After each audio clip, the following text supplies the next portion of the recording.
Eu já vi Deus fazer coisas incríveis. Eu já vi Deus fazer milagres. Uma vez eu estava no interior de São Paulo.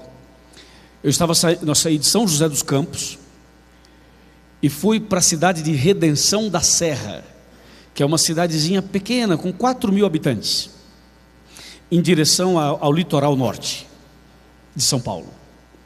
Estava no carro eu, o motorista e o meu cunhado, o irmão da minha esposa, por nome Simval. O Simval naquele período, ele estava assim num período de questionamento da própria fé e da própria igreja e da própria religião. Mas ele estava conosco naquele programa especial de evangelização. E a gente foi, chegamos em Redenção da Serra, fizemos a programação, terminou tudo, foi muito boa a programação, foi especial. E quando nós estávamos voltando, era 11h30 da noite. Estávamos numa estrada, sendo que do lado esquerdo havia um abismo, aqueles buracos enormes, e à direita vários morros, montanhas. Aquela região indo para o litoral tem tudo isso.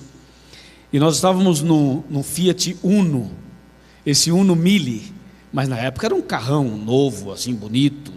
Ele tinha comprado 0 quilômetro e tal, né? Hoje você fala em Uno Mille e já, né, as pessoas não se empolgam mais. Aí, de repente, o carro dele era um carro novo, ok? E, de repente, 11h30 da noite, naquela escuridão da estrada, o carro apagou, desligou. Sumiram todas as luzes e a energia do carro. E nós paramos o carro na estrada e o motorista tentava ligar, não dava nem sinal. Nem aquele tec, sabe o tec? Nem o teczinho não dava. Tentamos ligar, nada. E ficamos ali uns 30 minutos tentando fazer esse carro pegar. Empurramos, não deu. E a gente não sabia o que fazer, já era tarde da noite. Então, nós três ficamos no carro, pensamos o seguinte: vamos dormir aqui, né? Vamos dormir dentro do carro, vamos colocar o carro no cantinho aqui e vamos dormir aqui. Aí o meu cunhado Simval falou assim: ô Luiz, fala aí com o seu Deus, né? Quem sabe resolve. Naquele tempo ele estava passando por alguns questionamentos espirituais. Eu disse: ok, vamos orar. Motorista no volante, eu no carona e ele atrás. Vamos orar. Aí eu fiz uma oração. Eu disse assim: Senhor, nós já estamos prontos para dormir aqui mesmo.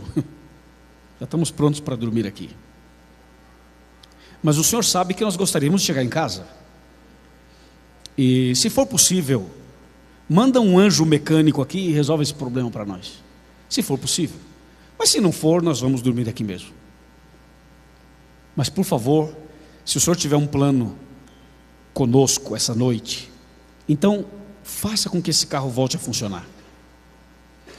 Fiz uma oração longa, mas mais ou menos nessa direção. E o meu cunhado não fechou os olhos.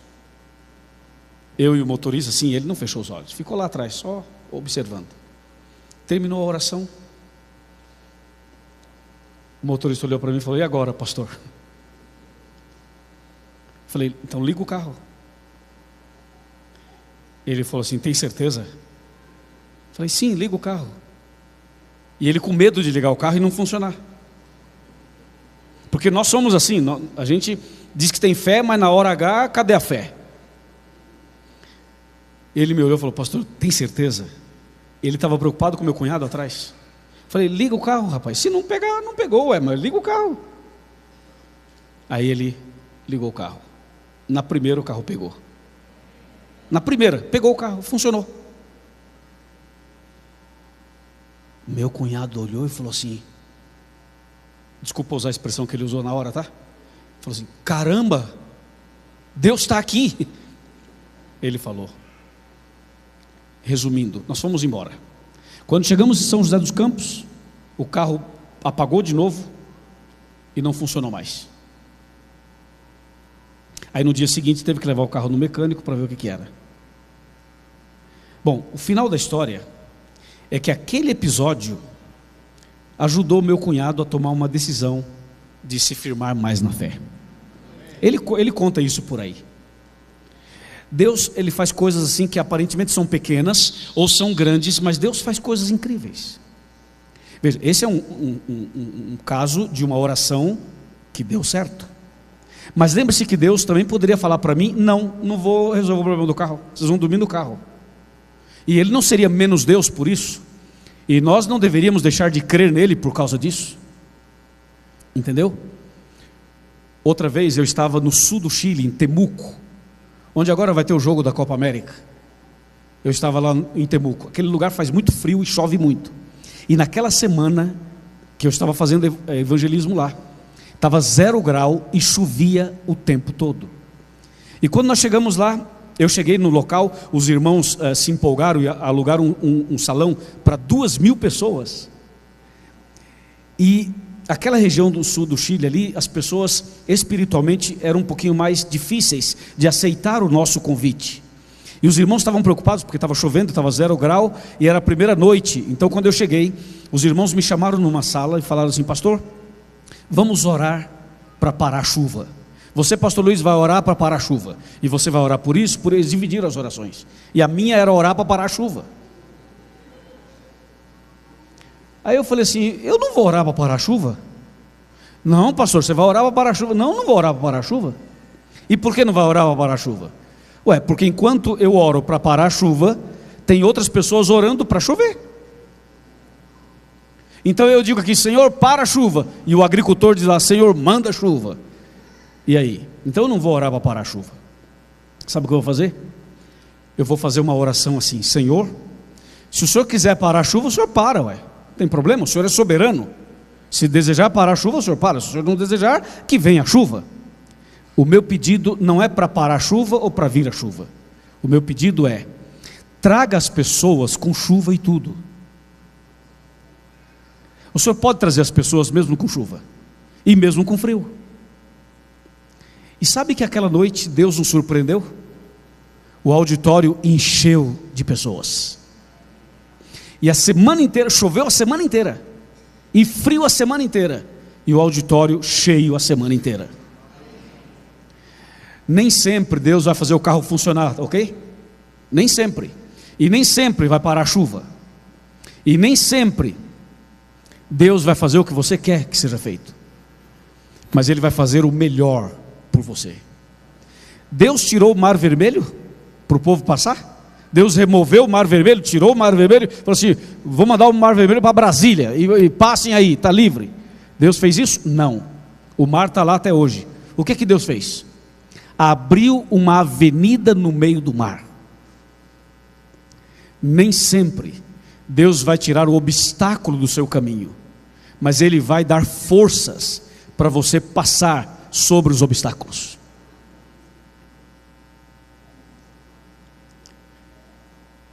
Eu já contei 2 testemunhos, vou contar o terceiro, só que o terceiro a gente vai ler na Bíblia. Vamos abrir a Bíblia no segundo livro de Reis. Segundo livro de Reis. Existem 2 livros com esse mesmo nome, e nós vamos ler o segundo livro de Reis, capítulo 5. O que nós vamos ler hoje é um outro testemunho.